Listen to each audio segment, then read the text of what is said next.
We have a lot of claims to fame here in Great Falls, including being home to the only functioning gargoyles in the state of Montana. We're learning more about this more than century-old 65,000 square foot building called the Ursuline Center on this episode of We're No Damn Experts. Best damn podcast, the best damn town. You want to get up, get ready to get down.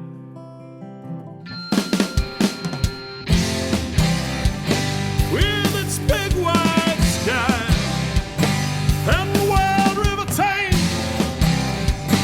if you want to go, we can take you there to Great Falls, Montana. Welcome to the greatest damn town in Montana, Great Falls. I'm Rebecca Ingham. I'm Shannon Newth. And we're no damn experts. You would think after so long we would get smart in something, but we don't. Nope. That's because we don't revisit the same topic over and over. So we're learning a little bit about a lot of things. Yep, no repetition for us. And today is the first timer we have with you today. Which I'm really looking clumsy. I'm looking forward to this conversation. And I know this spurred from a question that you had. Yeah, I know there is something big. Well, we have gargoyles in Great Falls, and I know there's some massive important fact about something connected to them. And that's it. Like, I can't even fact check what I think I know today because I don't know anything other than we have gargoyles in our city. It's part of a set of architecture, like varying architecture that we have, that unless you're really paying attention, you might not notice. But we do have a variety, and that includes the gargoyles. So we brought someone on the podcast who's going to be able to tell us the truth about gargoyles and more. And a lot more. Yeah. In the studio, Tom Trunkle, Ursuline Center, which is one of our 12 now museums in our fine city. Mm-hmm. That's correct. Mm-hmm. So, Tom, welcome to our podcast. Before we dive into gargoyles, tell us who you are, how long you've been in Great Falls, why you're still here, all those fun things. What you're doing. Thank you, Rebecca. My name's Tom Trunkle. I'm the executive director of the Ursuline Center here in Great Falls. I am not a native of Montana, originally born in Detroit, Michigan. My father worked for the Detroit News newspaper for a couple of decades before relocating back to Great Falls in the early 70s. And so I'm glad they made that decision. Out of the 6 kids in our family, 5 of us were born in Michigan, and my youngest brother was born at the Columbus Hospital. So very thankful that at a time in Detroit when things weren't so great, they decided to take the leap of faith and get back to Montana. So your dad's originally from the area? Yes, he is. Okay. All right. Well, that's good to know. That reminds me, though, another place that would be interesting to dive into its history is the Columbus Hospital, which is no longer a hospital, but there's so many stories from there.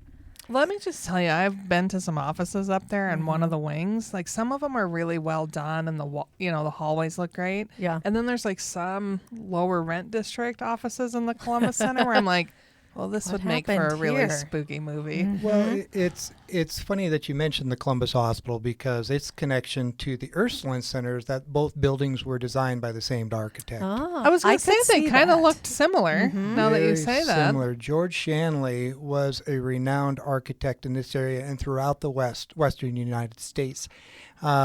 He produced some masterpieces of many of the architectural buildings that he's designed. I would say probably 90% of them are on the Registry of Historic Buildings. Wow. Oh, including the Ursuline Center? Including the Ursuline Center was put on the registry in the 1990s.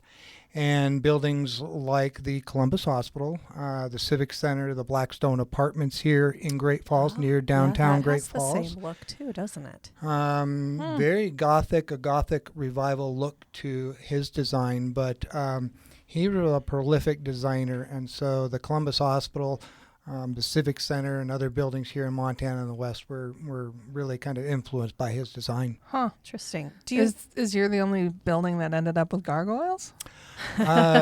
To my knowledge, yes.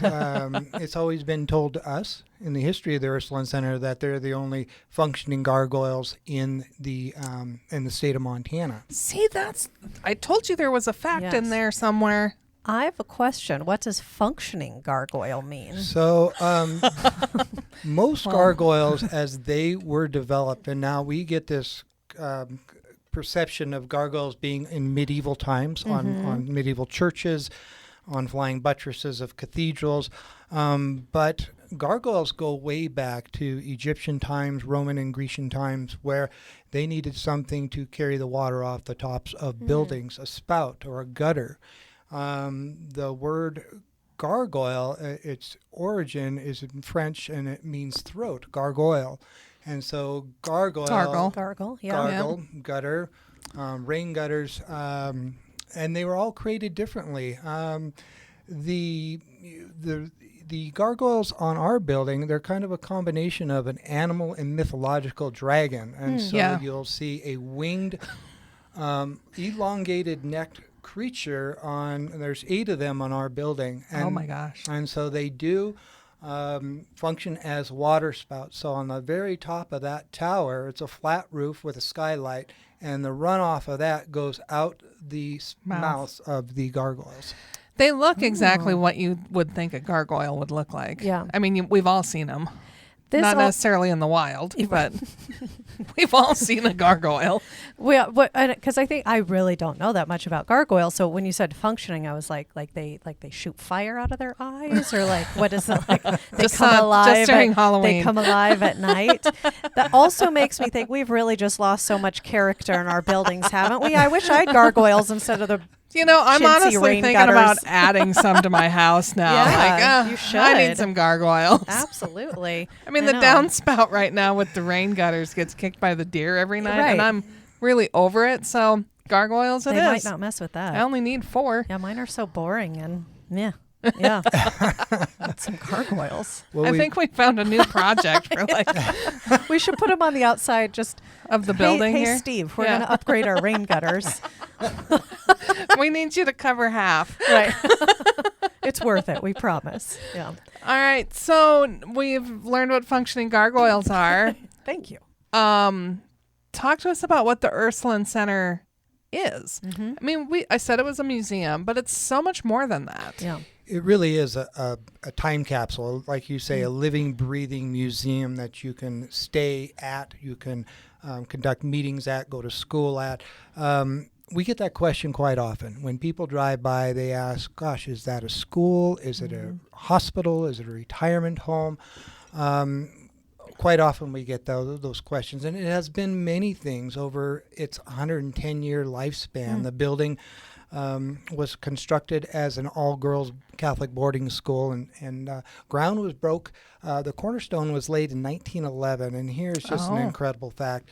The building was completed and ready for school the following fall in 1912. So, that's some really fast work, especially in that time period. Extremely fast. Wow.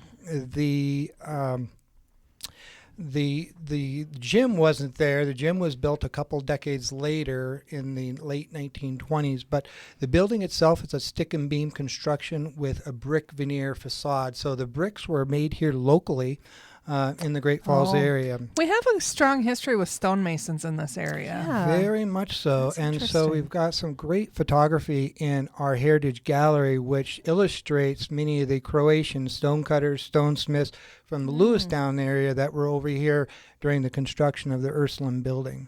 Wow. Huh. There's a whole other aspect to the Croatian.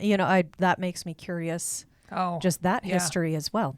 Anyway, we'll find someone to do a podcast on that. We'll do more on that. So you say people can stay there. Like, I could stay there. I could go and hang out, run around the building in the evening. Well, we function now. Many of our roles, one of the roles we have now is a retreat and conference center. And so many diverse groups, both spiritual and secular, come and book weekends, weekdays, for meetings, conferences, whatever the mission of their particular group is. And they need a launch pad. They need a place to meet that's relatively inexpensive, a place that's quiet, a place that has such tremendous history. Groups like the Great Falls Camera Club, Youth Dynamics, the Diocese of Great Falls Billings, Preservation Cascade, Fly Fisher Adventures. These are groups that utilize the building in one way or another. We're set up to handle 125 people overnight, so 125 beds for overnight accommodations. That's like a full normal hotel capacity for a lot. It is such a neat building. Yeah, it is. It's very much, yeah. And we have over 10 meeting and conference rooms of varying sizes. So we have a full-service cafeteria that serves at up to 80 retreatants at one time. We've got, the building is over 65,000 square feet. We're on 4 levels. Yeah. And so it allows us the opportunity to serve multiple groups at the same time. Yeah. And so that is wonderful for what we do, because the other mission that we do is our Ursuline-based preschool. And so we have a preschool and pre-kindergarten program which operates from the first part of the day, and then we have an aftercare program in the afternoon.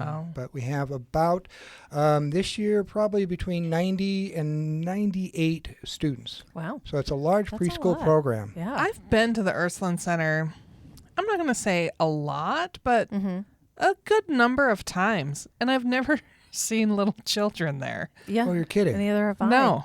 We have a playground on the side. And I've seen the playground. I just have never seen The or little one. heard children. Oh my Yeah. gosh. They guess I'm must be trying to on think a when I've been floor there. I'm not on. Yeah.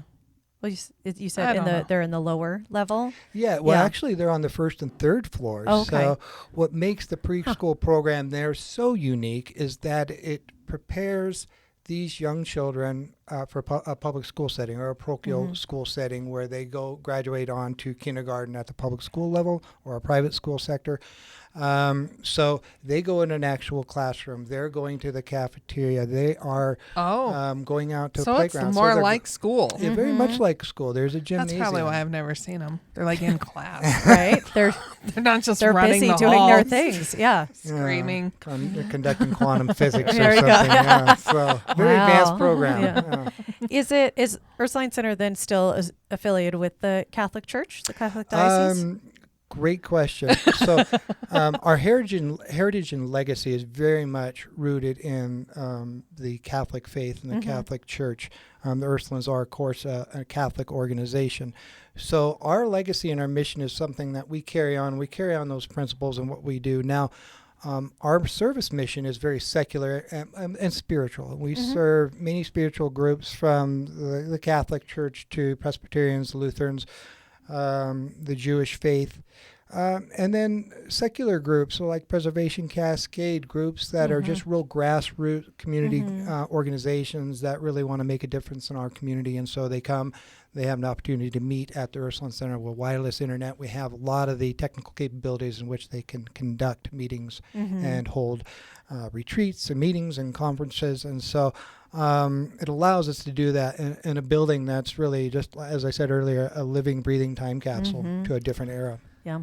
There is so many, I'm going to say, rooms within the Ursuline Center that are spectacular. But I have to say, my 2 favorite don't have much of, well, one does. My 2 favorite is the theater area where there's the stage, and I don't know why, but I love that room or space. And then the chapel area is stunning. Like, some nights I love my husband so much, I think we should get remarried in that church, in that chapel. But there's a lot of rules connected to the chapel, not as many rules connected to the theater. And by rules, I mean not just anybody can walk in and hang out in the chapel. Correct. So we do have a chapel on the 3rd floor, and that fact itself is a bit strange, because most chapels are built on a main floor of any building, but here The chapel sits above the auditorium, which you mentioned. Yeah. And it is a Catholic chapel, and there's a Catholic Mass every Sunday, and special feast days there's a Catholic Mass. We utilize a priest, a chaplain from the Benefits Health System that comes and says Mass. And so we're not a part of the Great Falls Billings Diocese. We're separate. We're kind of on our own island. But but every Sunday you can go out to church there. At 10 o'clock, yep. Huh. Okay. Let's start going to church. There you go. Just because you like the building so much. Have you ever seen it? I have. As we've been talking, I realized that my interactions within the Ursuline Center have been pretty minimal. Yeah. Yeah. I've been in because I've spoken to a group of ladies who held an event there, but it was like in one of the kitchen or eating areas. I think I've wandered somewhere else for a story in the news, but it's been many, many years. So I'm realizing I need to come wander around sometime where I'm allowed to wander in there sometime. Well, I'm sure Tom would give you a tour. Absolutely. Okay, We great. do tours Perfect. all the time Yes. for folks coming to Great Falls and visit and want to see a bit of history that covers over 100 years. We do tours by appointment. If you're in town, we try to schedule those the same day or when you're available. Yeah. So civic groups, organizations that come for tours, schools that come from out of Great Falls, from Kalispell, Missoula, that come to Great Falls in the spring, and they stay with us for a couple of nights, and they tour the local museums and interpretive centers here. So it's a fantastic setup for us. They come to Great Falls, they stay at it's like summer camp for these kids because we can set them up in some rooms and some dorm rooms, and they get to experience what it was like over the last 100 years, what it was like to be a boarding student there. So it's a neat experience. It'd be really cool to go there rather than staying at a normal hotel on a school trip, right? Like that would be really cool. I would have definitely remembered that as a student. I'm just saying, if you're a teacher and you're listening out there, there's no better place to do a field trip. Yeah. And if you need help planning that, Callie G and Tuckerman in our office, which you probably have never heard of on this. She came on the podcast one time, right? No, she didn't. Not since I've been here. Okay. Yeah, she's never been on the mentioned podcast. her, I think. Yes. But she can help you. She's absolutely fantastic about connecting groups with all of our world-class museums. And what an interesting opportunity to kind of do the night at the museum idea with the Ursuline Center. There you go. Absolutely. But the chapel itself, we got Sunday Mass at 10. Can you get married in that place? You can, yeah. You just you can receive, if you receive permission from your parish priest or the bishop in your diocese. Yeah, absolutely. We've done it many times. Special baptisms. Sometimes brides who are married elsewhere want their wedding pictures taken there, and so we'll set that up as well. That would be pretty. Does that need special permission? Not from us, but maybe from their local priest. Not necessarily. It's not something that we're conducting a rite of marriage or anything, but just for photography. Yeah, it's a beautiful setting. Maybe that's stunning. your route into that. Yeah. Rather than a rededication of your marriage, you just do that's a probably photo a shoot. good plan. I mean, it's teetering anyway on. That's a different podcast. So that's part of our podcast at night that we do. Right? Great Falls After Dark. No, I'm joking.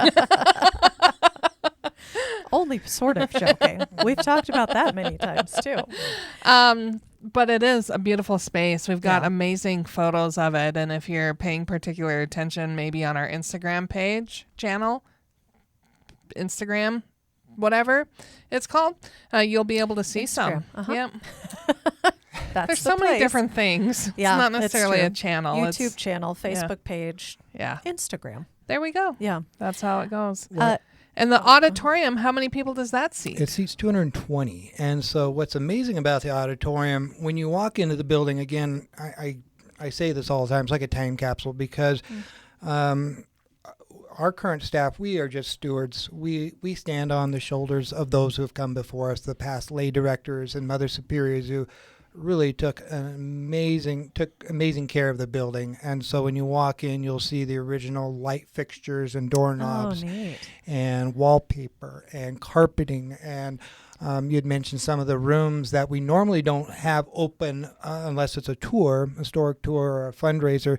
Those rooms are opened up. Our museum, our heritage gallery, the green parlor. Yeah, the green parlor is I like that place. And then the art studio up in the tower with Mother Raphael's art studio and gallery, which is at the very top. So when you drive down Central and you look at the magnificent Ursuline Center, in the very middle, the very top, that space up there was an art classroom. And so the longtime art instructor, Mother Raphael Schweda, taught art there for her entire existence here until her passing in about 1973. And so we've had many people who have come back to the Ursuline Center and reminisce about Sister or Mother Raphael Schweda and how strict she was. She was truly a child prodigy. She was born in Bavaria, Germany, and was offered a art scholarship to the Dusseldorf Art Academy at the age of 11. Oh my gosh. So wow. just a profound artist. Later came to the U.S.,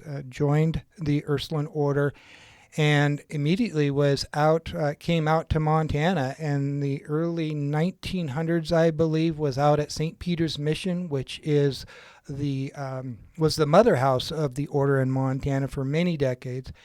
She was out there, and then when they built the Ursuline Center here in Great Falls, she came and then taught there from 1912 to her passing in 1973.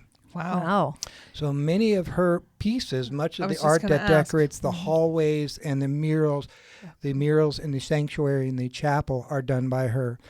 And so that is something. Some of her works were in private collections that have been since donated back to the center as well. So upstairs, I've been in the tower and I've seen the work. Is that all her work as well, just sitting in there?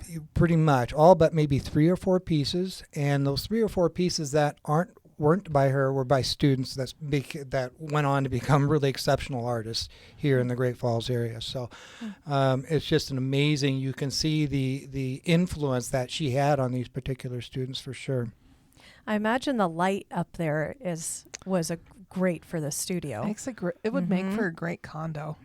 Yeah. Not saying you should change what direction you're headed, but whew. Yeah. That would be a pretty Then I wouldn't have to put gargoyles on my own house. You could I'll just sell and there. move. There you go. Well, I like it. It's interesting you mentioned that because the building was built as a music and arts academy, and that was the emphasis of this particular academy. It was called, the original name was Mount Angela Ursuline Academy, and so the auditorium, which you spoke of earlier, along the sides there are practice rooms, and there's probably, I'd say 8 practice rooms, 4 on each side. Where students could go and practice the horn, the violin, piano, and with privacy and silence. And then the dual stage tier allows for them to do pageants and programs, both Christmas and spring. And then currently we allow user groups. The Belt Valley Shakespeare group has utilized it for rehearsal, outside groups, theater groups, music recitals. The acoustics in that auditorium are amazing because we've got groups that start to plug in amps and they're like, gosh, we don't need to plug in the equipment because the sound quality in there is just exceptional. I envision creating our own little talent showcase. Everybody can sign up and do a talent show there. Well, there is Electric City's Got Talent now exists. Perhaps that's a future location for it. Oh, I'm telling you, I like that space. Yeah. Well, that's neat. I didn't realize it was made specifically as a music and arts academy. What an underappreciated thing in our community to have that caliber of space. Yeah. Absolutely. We've had groups, the Montana State Old Time Fiddlers Association was conducting free music lessons for people for the guitar and violin and fiddle at the Ursuline Center. And in exchange for what we considered rent, Matt and groups, members of that group got together and restored probably 8 to 12 fiddles and violins that we had in storage. Holy. And so new strings, they repaired woodwork and the necks and tuned them all up. And with the caveat that their students could utilize those instruments if they didn't have their own. And so it was just great to see that It's a good process. partnership. Yeah, absolutely. Yeah. Come back around again. And so it being a music and arts academy, there were a number of plays in our heritage photography gallery. We've got some amazing photography of them staging these scenes, these Shakespearean scenes on the front steps. We've got the main steps in the middle of our building outside, and so they do these photo sessions of these people in elaborate costumes, and it's just really interesting to take a glimpse back at that for sure. Yeah. So, Tom, are you musical? No. Have you ever strummed the harp in the green parlor? No. Gosh, Tom. No. It's a beautiful instrument. It was built in France, and on the outside there's a brass plaque on that particular harp, and it's in French, and it Says and do not touch. do not pluck the strings. But it says that this manufacturer, this harp, has built harps for the czars and empresses of Russia. And so that particular instrument goes back, back to the mid 1800s is when that particular harp was built, and we still have it. The musical, the experts here in Great Falls they suggest not restringing it because of the dry climate here and the structure of the harp being made out of a hardwood that is fairly brittle. But we have it on display for sure. Tell me I've been around Great Falls a while. We have actual experts in this community that can tell you don't restring the harp. Like I can't even imagine who I'd pick up the phone to call. To go, hey, we've got this harp. It's hundreds of years old. What's your thoughts? What do I do with it? Yeah. Like, who did you call? Like, did you know who to call, or someone just showed up and... Somebody from, I believe it was a few years ago, from Nichols Music. Oh, yeah, that makes it. Bud Nichols. Bud Nichols, yeah. Yeah. If I'd have thought He long makes about sense. it, I would have been like, yeah, that's You who would have gotten to him. I would have. Yeah. Well, I'm not calling you. No, don't. Yeah, not for that thing. No. No, please don't. Yeah. We could probably end up with that phone call, though. We might. Yeah, that's a good. We get strange that's calls good here. to store away in our brain for random questions we get asked. And also, it will probably disqualify me for any future career moves. But if I worked at the Ursuline Center, I would pluck the string at least once. I would go. What I might do is go in the auditorium when no one's around And and sing? attempt to sing and Ooh. see if Oh, it makes me sound any better. there you go. Yeah. That Have you would be done fun. that? Oh, I think, the kids, we Yes. just had our Christmas... the answer to that one was yes, We folks. just had our Christmas program last Yeah. week, and so our preschool and pre-kindergarten students give their program, and so it's just phenomenal. The auditorium was packed with their parents and loved ones, and their voices just carry throughout the Neat. building up to the fourth floor. Yeah. Yeah. And it makes you think about that. For me, at least, it would make me, if I was standing on another floor, and be like, oh, this is probably what it was like 100 years ago in here, just the echoing throughout the whole building. Right. That would be a neat. Musically, they have in our front on the second floor near the main office, there is a set of chimes that stands on to itself. And when a caller or a visitor came for a particular sister or nun, they would gong a particular chime on this set of gongs or Oh. chimes, and you could hear it, and then they would come down. So there was no intercom system. They wouldn't run Yeah. up there. They couldn't call them. You had to know your note. Yes, you had to know your chime, but we still have that on display and functions. So, in addition to the photography that we can see of times gone past, there's a whole section of the Ursuline Center that just has pieces of history, like tangible pieces also that you cannot touch, but you can see. She really wants Don't to touch touch something stuff. in there. So that room is called the Heritage. Heritage Museum. Okay. And then right outside of that is our Heritage Gallery, which is the photography display. Yeah. Okay. So the museum, you're correct, contains many tactile objects and artifacts and art pieces from the times that the sisters were teaching at the mission sites throughout Montana. So not just out of the Ursuline Center, but all of the missions. Correct. Yeah. So there might be some furnishing items. There might be beaded Native American pieces, moccasins, gun scabbards, tobacco pouches. These were projects that were used to teach children, Native children, basically instill them the beading skills that they would have learned from their families or elsewhere near or on the reservations where they were living. Oh. Interesting. One of the neat things I think is in there, and if my memory serves, which is starting to fail me every now and again, they've got like Letterman's jackets. There's Letterman's jackets in the museum. Am I right? Like a Letterman sweater. Yeah, Yes. there we go. Like the old-timey sock hop, soda Yeah. fountain, Well, Letterman sweater. They had their own, huh? They did, yeah. So their mascot was the Bears. All Ursuline academies are known as the Bear. Ursula, as you know, the North Star of the bear. Ah, Look at how much we're there's learning. so much significance in Absolutely. everything. So they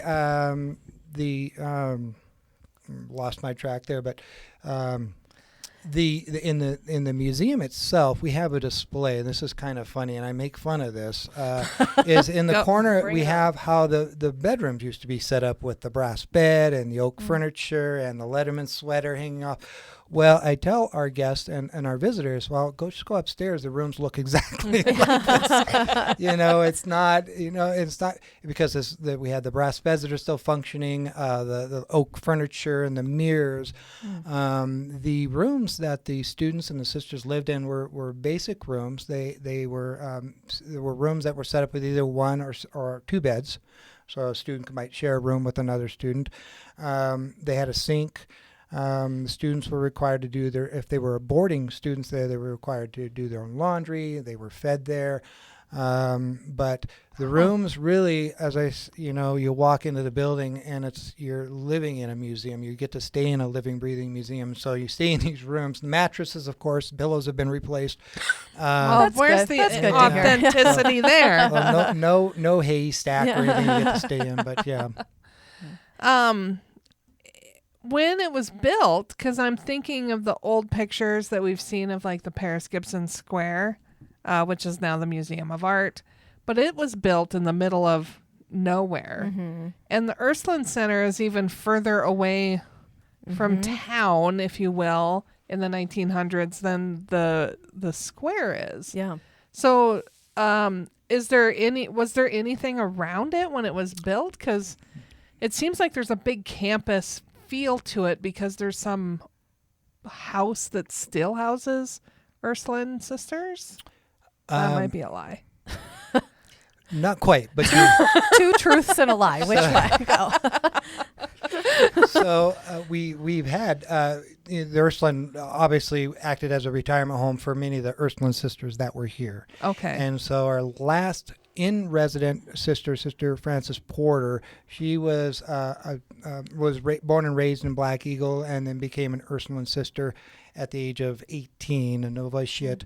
And then she lived at the center, or moved back to the center and lived there up until her passing about 2 years ago. Oh. And there is one other Ursuline sister here in Great Falls, and that's Sister Rita Cahoots. And she's just an amazing lady. She really lives and breathes the Ursuline mission. She's out doing voter registration. She's visiting the sick and the invalid, and she's in her late 80s. And she lives in an assisted care facility here in Great Falls. But just her spirit and her mission and her lifestyle is just really inspirational. So she lives here in Great Falls, but she really is the last remaining Ursuline sister here in Great Falls. Huh. I think just before you move on, I think it's crazy that there was an actual Ursuline Center sisters living in the center up until recently. Yeah, That is. We have a floor in which the sisters, an area where the sisters usually lived at that time, whether they were a teacher or going through the training. But and then on the other side of the buildings where the students had their room and board. Huh. Was she always like fending off people who were trying to come see the museum? And she's like, "No, this is my house. Like, go away. Stay away. This is my private quarters. room." Nothing to see here. It's all in the museum. Right. You want to learn about me? It's next door. Yeah. I'm going to take a nap. Right. What was going back? We talked about the green parlor, the harp there. What is the green parlor? Thanks for asking that question because the green parlor, it's a stately room. You go into it, really much the Gothic collegiate revival feel that the Ursuline has. You go in there and you really just transported back in time. You feel like you're in this old English countryside manor, the timber beam construction inside, the green rugs, the richness. A student had come back to the Ursuline Center years later and painted tree foliage along the tops of the walls. So you almost get this, Narnia Chronicles or Harry Potter feel to it. But the room was a room where they would hold high tea. It was a room where visitors, VIPs would visit. Maybe the bishop would come to town. Family members of those families of the students could come. It was a multi-purpose room. They would hold music lessons and recitals there. In 1930, let me back up, in 1929, Ursulines actually broke ground on a 2-year college here in Great Falls, right next door to the Ursuline Center. Not a lot of people know this. So right where Paris High School is, right where we are, in 1929, the Ursulines broke ground, laid the cornerstone for a 2-year Ursuline junior college, and very similar style to what our current building looks like, but much more expanded, a much more collegiate feel to it. And a few months later, unfortunately, the stock market crashed, and so they scuttled the plans for that particular. That'll put a damper on things. Sure would. And then, but 3 years later, they got together with the Sisters of Providence, who were here in Great Falls, and saw a need for for training for teachers and nurses. And so in 1932, that green parlor became a classroom for 3 years for students in the nursing program. And then 1935, the Sisters of Providence established their own campus. And then, but medical classes, biology classes were still held at the Ursuline for college students up until World War II. Wow. And so the room also, if a sister passed away, her body was laid for visitation in the green parlor. And so we've had many students that have come back and said, I remember they would line us. We'd come down the stairway, a single file, come through one door, pay our last respects, maybe say a prayer at the casket, and then go out the door. And so on the carpet, you'll see this unusual oval wear pattern around where a casket would typically be placed. It is the coolest, craziest, weirdest thing. Yeah, I remember. So my husband, Jason Laird, worked in tourism for a little bit, and I remember he told me this story, I think, during his time here. He's like, it's the oddest, just eeriest thing that marking is still there from that. Yeah. Right. Okay, so that's in the green parlor. That's in the green parlor, absolutely. And then next door, across from that, is what we have is the bishop's parlor. And so at the time when the Ursuline building was built, the diocese did not have a local office here. It had just, actually, the Diocese of Great Falls building had just been established in the early 1900s. There was the Western Diocese, and so they needed a place for a traveling bishop to stay. And so as was the time, the men were kept separated from the women, and so the bishop's parlor had its own formal library inside there. It's one of the few rooms that has its own bathroom, so it was really pretty upscale. And later on, we have used this room now for folks that might be a director of a retreat or a leader of a retreat that can stay in this particular room. Again, this will disqualify me from ever working at the Ursuline Center, but I would move in and just live there, and that would be my office / house. I would take up in the bishop busy parlor. Now. Now, I do remember being there one time on a tour and looking inside the bishop's parlor, and I was peeking around corners, as one would do, exploring the space, and I ran into a bishop that was there, and I'm like, he's like, no, you're room. Fine, and I'm like, no, I don't think this is your room. I think I'm wrong. And I left back quickly. Away. Yeah. It was nothing inappropriate. I just didn't expect to find a human around the corner, right. When you were snooping. And then there was one, and like, well, I guess it really is a bishop's parlor. Yeah. That's where they keep them. That's where they are. They weren't kidding. Have you had? So you mentioned the green parlor being a place where maybe esteemed guests would come and stay. Have there been any aside from bishops? I mean, any presidents, Ooh. senators, the Queen? Movie stars? The Queen made a stop here that we didn't know about. Governor Roscoe, Mark Roscoe, previous governor here in Great Falls, or in Montana, has been to the Ursuline Center. A number of local politicians have been to the Ursuline Center. Sure.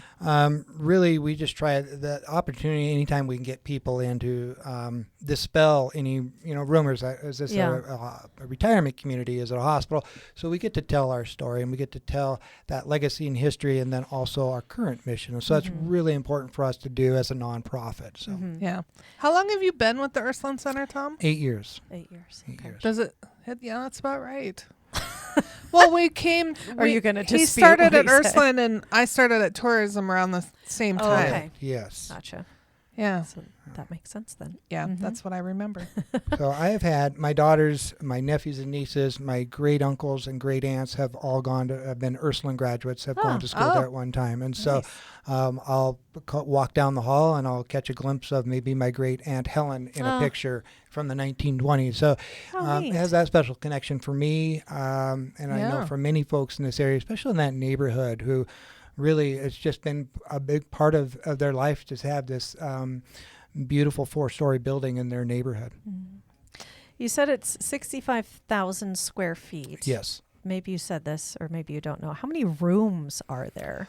That's a good question. So as far as bedrooms, we usually just go by beds. And so I'd probably say on the boarding side, like for our guests, there's probably 30 to 35 bedrooms on the 3rd and 4th floor. Okay. And then we've got 2 or 3 rooms that are set up as dorm rooms. And so these are former classrooms that we've put multiple beds in. So when the middle schools and high schools come to Great Falls to tour the local museums, interpretive centers, they can put boys in one room and girls in another. And again, it's like a summer camp feel for them. Yeah. They just love it.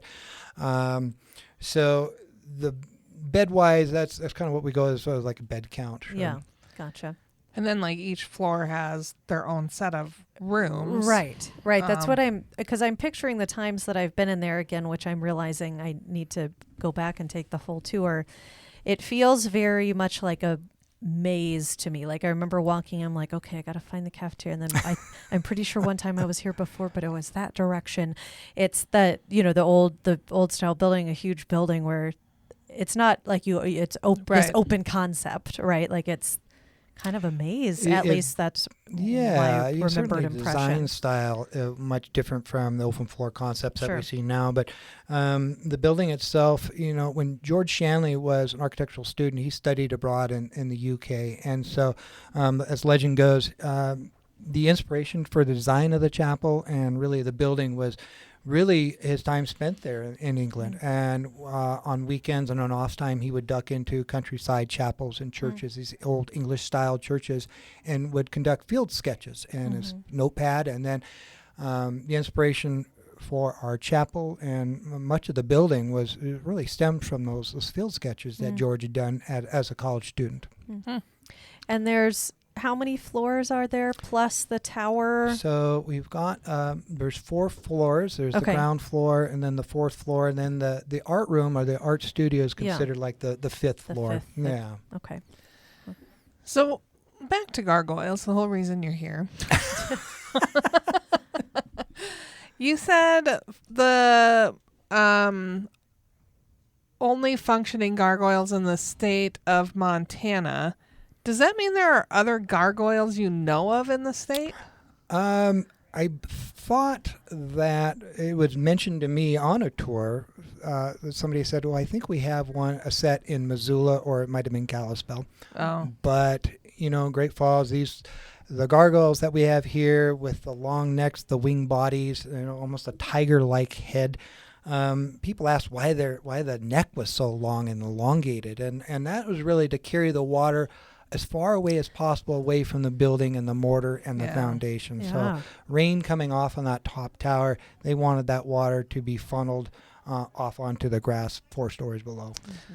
Well, that's good. I mean, I was thinking maybe we'd have greater claim, like if they were at some of the missions from around the area, but we're just going to claim we have the only gargoyles that function. Only functioning gargoyles. Pretty much just, I'd like to say that. Yeah. For and sure. I could just say only gargoyles that are functioning in the state of Montana. Yeah. I'm sure there's other gargoyles in the doubt state. it. Really? I really do.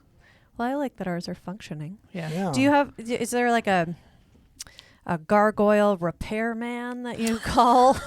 Yep, that's Like in the when it's Rolodex as well. Because Along they're with still the harp functioning, mechanic. right? There's quite a few talented stonesmiths, cutters, and masons here in Great Falls. So we're pretty fortunate. The building had undergone extensive renovation and not remodeling, but renovation in the early 2000s. So it was repointed.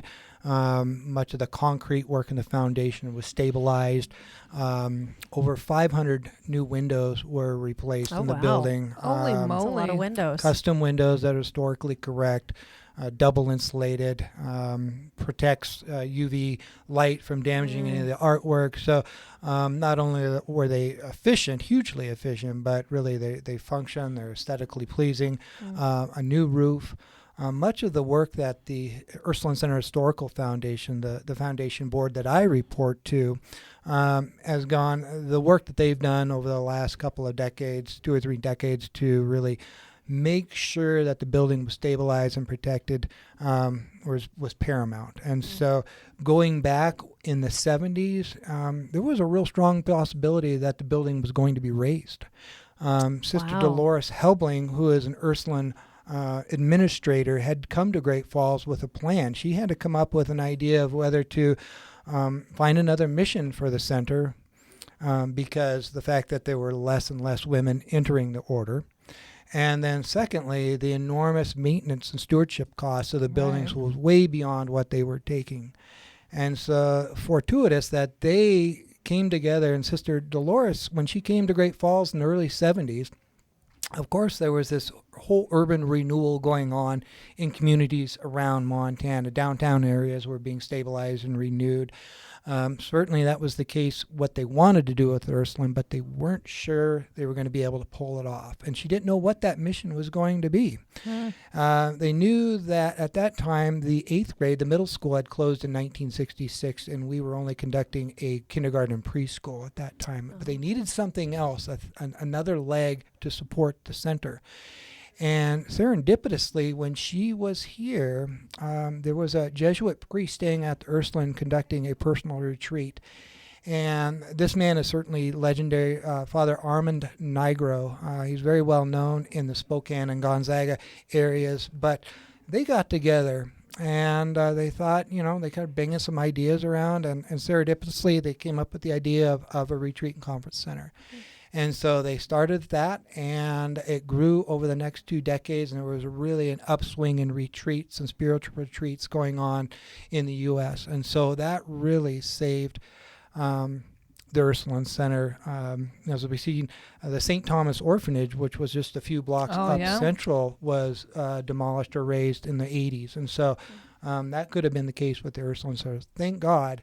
Those two people came together, and so I just always am so thankful. The lesson that we learned from this in the Ursuline history is that never discount the power of a single individual that has the same vision as another. And so when those two came together, they created this plan, and then eventually a foundation board was created with the mindset that, hey, we're going to have to undertake some of these rehabilitation costs. We're going to have to really bite the bullet and look at how we're going to fund this. And so through grants and historic preservation grants, they were able to conduct like new windows, new roofs, and repointing of the bricks. And so much of the electrical has been redone. And so kind of the last thing that we're dealing with is just kind of the plumbing, kind of dealing with. We have found out that 110 years is about the lifespan of a lead pipe.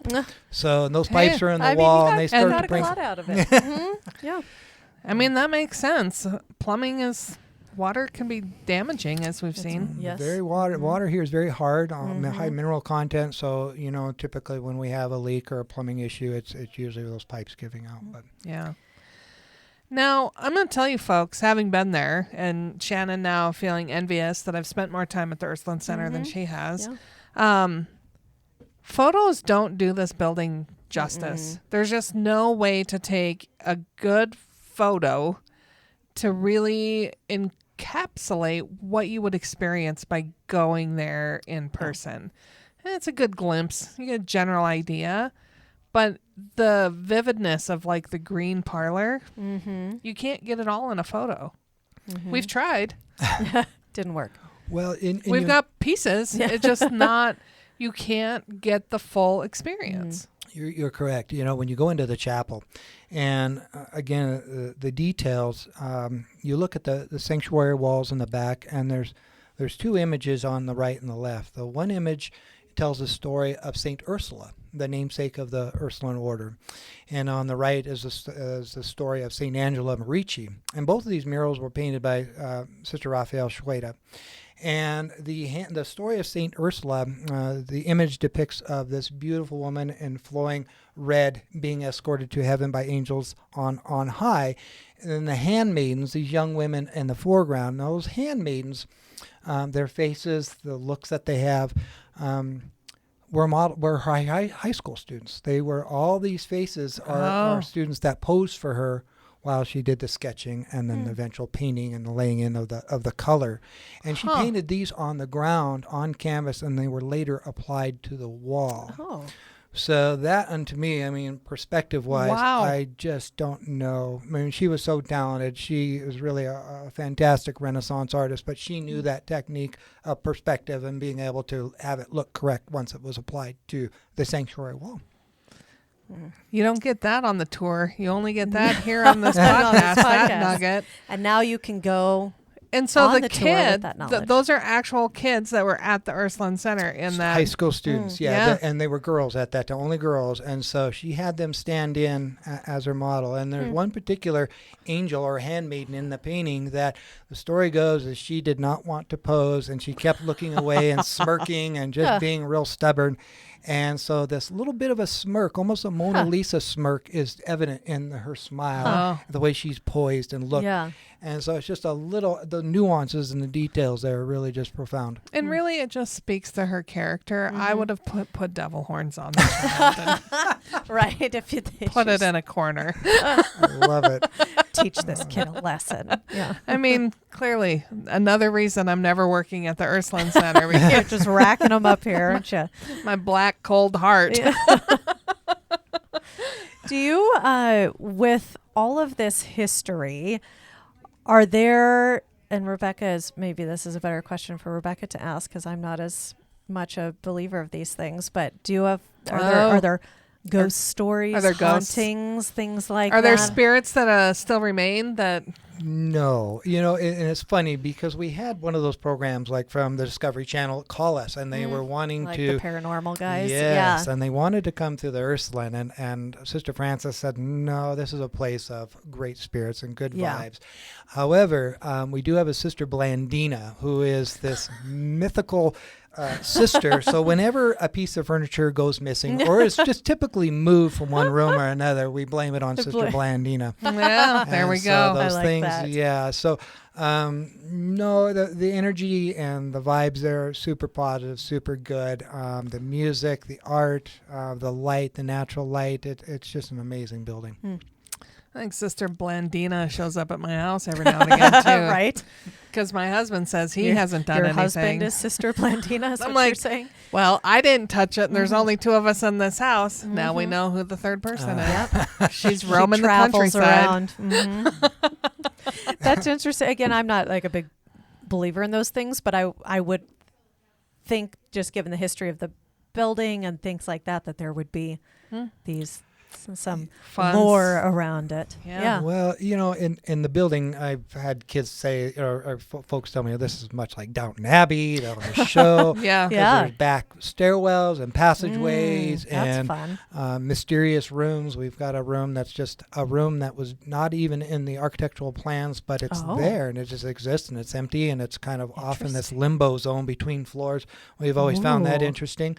But, you know, just overall, you know, the Heritage Gallery that we have that showcases some of the photography from just from the teens to the 20s, 30s, 40s, the different dress styles that the girls would wear. And so, like in the 30s and 40s, the school uniforms were little sailor outfits for the young women. Young students. And so you see just different styles going through, and each student was photographed. And so all the way up to our 1966 class, there's individual, we have photography, we have a high school photo gallery over on the east end of the building, which showcases the photos. So, it's just amazing that, the folks that have come through, if they weren't students, they took music lessons there. And so there was a professor and his wife who were immigrants from Estonia, and they left Estonia when, after World War II and the Soviet Union was rolling through, they escaped. And Professor Lemba was a classically trained symphony pianist, and his wife taught music lessons. She was a opera singer, and so they taught music. They lived and resided at the Ursuline Center and taught music.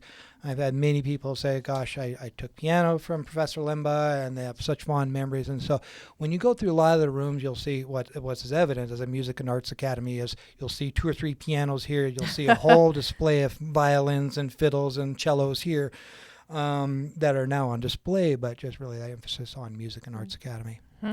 Do you, when you're just, needing a break in your work day, do you just go wander around that building for inspiration? I mean, that seems like you're in such a place with... I would never get any work done. It's like, wow.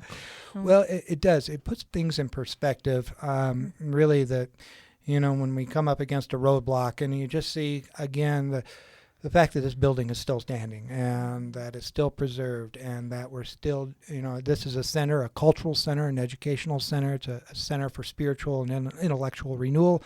And we're still doing that 110 years later. And to me, that's pretty profound. That's pretty inspirational. And so I always say to myself, I cannot drop the ball on this. Again, these folks have done an amazing job preserving and protecting this building and going to great lengths to keep it here in existence for generations to come.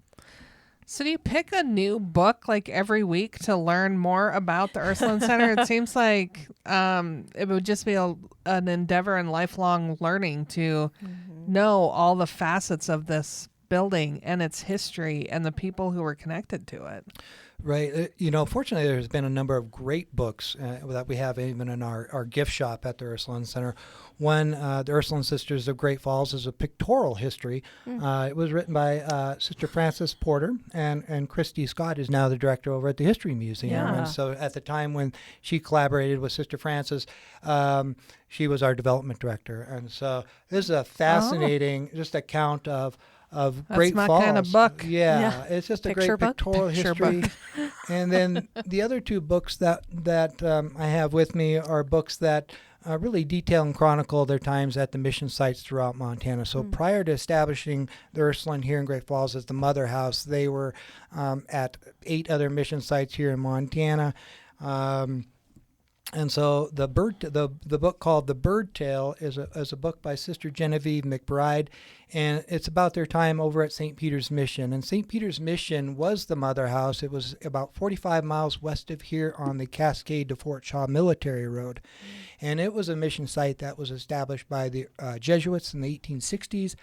And as the next couple of decades, they knew that they needed somebody to actually teach the classes. They weren't great teachers, the Jesuits themselves. They knew the Ursulines, being known as an order of teachers, they asked them for their help. And so after coming to Montana in 1884, they arrived in Miles City when it was like minus 26 degrees. Oh, boy. And they stayed. And they decided stayed. to stay.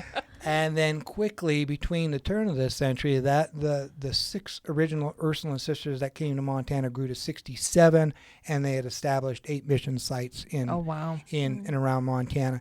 And so about the turn of the century, out at St. Peter's Mission, and St. Peter's Mission is just this amazing place because it literally is in the middle of nowhere. It was. I mean, there's only one real building that Is lives that where today. You listen to the okay. Megan Carls. Yeah, she did a recital there on Sorry to missions. derail you. No, I love that space out there. It's an old, the old log chapel is still existing, as well as the opera house. Not a lot of people know this, but there was an opera house out there, and that is actually still standing, and it is actually a horse barn now. Huh. It's L-shaped. I've gone in it, and you can still see remnants of the stage and some of the auditorium seating. Were you invited in, or did you just sneak in there? Well, it's all on private property right now, and so we are part of a program that we offer every summer called the Ursuline Experience, and so it's a week-long program where we take folks that are interested to these mission sites, and we get to explore the Ursuline history and go do a deep dive on Ursuline's work here in Montana. Well, we might go out to St. Paul's, out to Hayes Lodge Pole. That was a mission site. Or we might go out to St. Ignatius in western Montana and explore that mission site and learn a little bit more. And so in the early 1900s, they were called by the Bishop of Great Falls. They asked the Ursulines, would you be interested in establishing a school in Great Falls? And we'll help you look for property. And so they said, sure. And so in the early 1900s, they came over to Great Falls and started looking at property, and were first offered 2 tracts of land near downtown Great Falls on 2nd Avenue North between 8th Street and 9th Street. So near, I think, Printing Center, the Dairy Queen, kind of down there. And they held on to that property. And then the city founders and planners asked, would you guys be interested in another piece of property? And they took them around Great Falls. And oddly enough, the one piece of property that they really liked is right across the street from your office here, up here on the Warden Park area. And so they really liked this plot of land that overlooked Broadwater Bay in the city. So it makes sense why they like it. Yeah, they really like that. But they're like, not quite. But we have another piece of ground. You guys, we're going to take you out there. And it was on the outskirts of Great Falls. At that time, Great Falls ended at 9th Street. So the Ursuline Center is at 2300 Central. So another 13 blocks east is an area known as the Boston Heights neighborhood. And so they were offered 2 city blocks, which they eventually, about 12 years after that point, after they secured that property, started breaking ground in 1911 for the building itself. And so they farmed that ground as well. They had root cellars. They were very self-sustaining. It was amazing. And then over time, they gave or sold property to the diocese. In the 1950, the Central Catholic High School was built next door. And so eventually that became a public high school. And the diocesan office is right behind us, right across the parking lot. And so when they built the building, it was, we're no damn experts, but I know one damn thing is that the Ursuline Center was one of the first major commercial buildings to be powered by hydroelectricity from Black Eagle Dam. So really, we had some of our own power. Yeah, there you go. Absolutely. And so, when we're coming up here, I was like, gosh, I imagine being here if the campus was across the street. Or just knowing that, they utilize, moving into such an opulent building whereas in the past they were, heating with coal and logs and susceptible to fires. They had to feel like princesses a little bit. Very much so. So to have indoor electricity and indoor plumbing was really a move up for many of these sisters, especially the original 6 that came out here, because they endured extreme hardship when they came out Miles to Montana. City. I mean, nothing against Miles City. Eastern Montana, you have to be hardy folk out there. Yes, like you do. It's tough. It gets cold for the faint and of heart. Desolate in some spots. Like you gotta be committed. They're very tough, and again, it was no ride in the park for these women. You imagine coming out here on wagons and on horseback and train. Nope. Nope, can't even fathom. I wouldn't be part of that. No, and to me that just it blows my mind. And so they were in a society that women were treated differently, and they didn't have voting rights, and they, a lot of things were stacked up against them. And here they forged a way, and so that indomitable spirit is really kind of something that's very inspiring. It's fun to think how different Great Falls would look if the Ursulines would have been up on this hill, up on Warden Park instead of the T-Rex statue. Right. I mean, it would look, I would have to think it would look a lot like a castle. It would. And that would have changed a lot of the look and feel from there down. Absolutely. You could have had a moat around it. Yeah, easily. And I would be Missed sad opportunity. if they didn't have done that, you get the gargoyles, the moat. Yeah, Something it's to fun consider. to think about. Folks, if you want to do a drawing of what you think that would look like, send them in to us. Yeah. Information at visitgreatfalls.org. Tom can pitch it to the his board and see We'll what create a they- coloring book with all these There you sketches go. of I what love Great it. Falls would have looked like. Write a grant for that. We want to There you build a go. moat. Yeah, but it'll be a new functioning mode, just Yeah, like our it'll be the functioning only gargoyle functioning moat in the state. Yeah. to match our gargoyles. So you have a gift shop. What's in the gift shop? So a lot of a gift shop, we have a lot of apparel, Ursuline apparel, preschool T-shirts and Ursuline Mount Angela sweatshirts and hoodies and religious items, books and rosaries and crosses and things that, kind of more of the spiritual nature.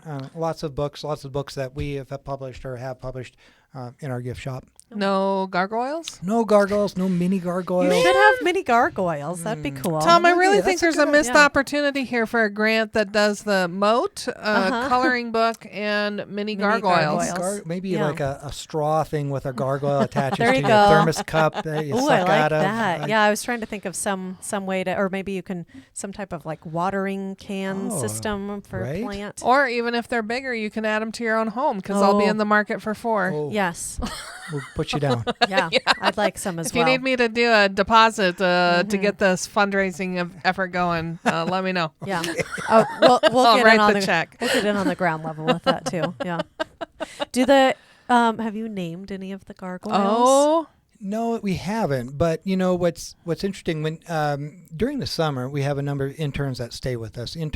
College age students that work for various other nonprofits here in Great Falls. For instance, the Great Falls Baseball Club brings in a number of college graduates or interns that want to be into sports management. Yeah. Or not necessarily the baseball players, but the kids that work behind the scenes. Yeah. Same with Youth Dynamics, the kids with AmeriCorps. When they come to Great Falls, they stay with us.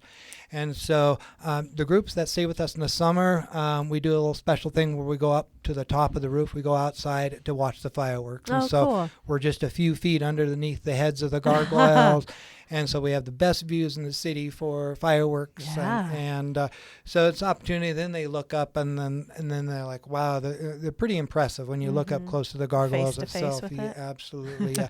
So in nature, the tradition is with gargoyles, they also have a protective spirit to them. And so usually good luck.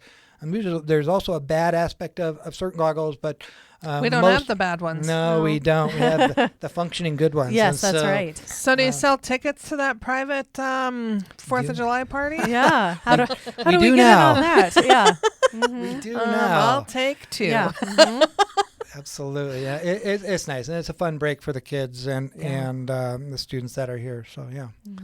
Well, that's awesome. Not that I even venture to know what the future looks like, but I am telling you, rooftop experiences would add considerable fun, whether it be dining or classes or retreat space up on top for cigar smoking. Yeah. Or just gargoyle selfies. Yeah. There you go. Yeah. That There's a unique opportunity to generate some more There revenue you for the go. long-term health of the mission. Coming up with all kinds of ideas for That's you. what we're here I do for. have a job for you, though. Oh, I will take it. Okay, so this... After all of that, she just gave you like 10 reasons not to know, give her a my job. gosh. During the day, even now, we have experience with hornets building nests in the mouth of the gargoyles. You want And her to so go Oh. get rid of the we hornets? need to get rid of the hornets. I would do that. Grab that I with would a do that. broomstick. Long stick and There you go. start poking stuff. Please let me know when you're I doing got an this old. so I can get There's an video. small old nest at the peak of this building. I gotta figure out a Yeah. stick and knock it down. Sure. Yeah, I've done it at the house. I'm seasoned. I'm Yeah. well I want You're to ready. qualified I want for to be this. an observer of Yeah, this. get your drone. Yep. Or you could be right next to me. Your Well, choice. the drone can be next to you. I don't need to be near all of these wasps and things. Do you charge for your tours? How does that work? No charge for the tours. There's got to be a donation bin somewhere. There in the is a green parlor. donation box in the museum. Just the fact that we can share that story is just, they can donate. They can donate online as well. The tour takes about an hour to hour and a half. And again, we go through all the rooms that we normally don't have open. So it's really a treat for those. Just get an in-depth view and background historical context of the Ursuline here in Great Falls. It's such a beautiful space. And honestly, if you are... put it on your list, and you're going to want to call Tom ahead of time so you make sure you've got your own tour scheduled. But it is really worth the experience. And maybe, just maybe, if you're lucky enough, Shannon will go over there with her video capabilities and give you some sneak peeks. But I'm just saying, if you're lucky enough. I mean, I'd like to make everyone lucky enough for that. If not, you're just going to have to show up and do it in person, which is better anyway. Ideally, both. Yeah. Yeah. Absolutely. There's folks that have done, when we've done special fundraisers like the Mother's Day brunch, some of our signature events that we do to get people in the building. We conduct tours. Our docents are on hand to do simultaneous tours throughout the building. So that's always a possibility. If you have a large group, we do large groups as well. The Mother's Day brunch, does that sell out? It does. You typically pretty early? Pretty early. I mean, we don't, we'll take reservations, but we can't guarantee a table. It's just a mad day. It's like 400 or 500 people that show up after 10 o'clock Mass or 11 o'clock Mass, and it goes from 10 a.m. to 2 p.m. So it's an opportunity for our kitchen staff to showcase their skills and talents. But then again, there's a dessert lounge, a number of volunteers that do the tours, and just kind of learn a bit more about what we're doing, our current mission, and the history and the legacy of the past. Well, I think it's a perfect way to, make sure Mom knows she's loved. Exactly. With a weekend getaway that culminates with Mother's Day brunch at the Ursuline Center, and if you're lucky enough, you'll be able to get the tour and that's a great idea. Don't pluck the harp. There you go. It's coming up in May. Plan now. Yeah. Don't pluck the harp. But maybe there's a wardrobe in this room that will take you to another magical land, since it looks like Narnia. It does. It's really, you have to see it in person. Yeah. I mean, it'll be fun to see it in a video if you get the chance, but adding it to my in list. person. Absolutely. There's some great photography on our website at ursulinecenter.com, but again, in person really does, you get that sense, that scope of really kind of, this is in the middle of Montana, this building, this historic piece, this landmark is really what it is. And so that's still here 111 years later. And has spokes outside of it, like connecting it to other portions of the state, which is cool. Absolutely. Tom, I appreciate you being here, clarifying, confirming that I knew there was something unique about gargoyles here in Great Falls. Yes, now we know. Good job. Now we know. The only functioning ones in the state. I really appreciate the opportunity to share. Yeah, so we love it. I love going to the Ursuline Center. I can't wait to find more reasons to have to stay there. I've never stayed, and I've never seen any of to stay there. I know. I'm working on that. Go sleep on the roof with the gargoyles. There you go. It's probably like July 3rd. I think I'm going to have a retreat. There you go. It'll be a 3-day retreat. Perfect. Just your own retreat. Robert doesn't need to come. Yeah. Well, I call it, I always joke with people, but I do innovation vacations. So like I just go by myself somewhere. I like that. And spend some time just trying to drown out the sound. And yeah. Well, they always say you get your best ideas in the shower. Well, what if you were just in a shower for 3 days? Perpetual shower. That's kind of the idea. Metaphorical shower. Right. Yes. Book yourself an innovation vacation July 3rd through the 5th, and I'll see you on the roof. She's just inviting everyone to crash your party now, Tom. Yeah. Well, this is a good example. If we are powerful people, your phone should be ringing off the hook. I know. I expect we're ready to book our innovation vacation. Yeah. I love it. I hope so. I would welcome that very much so. Gosh. So, folks, until we see your bright, smiling, healthy, happy faces here in Great Falls, Montana, we hope you're creating amazing memories with your friends and family wherever you might be. See you soon. We're No Dam Experts is the recorded claims from Great Falls, Montana, covering what you need to know about this amazing damn town.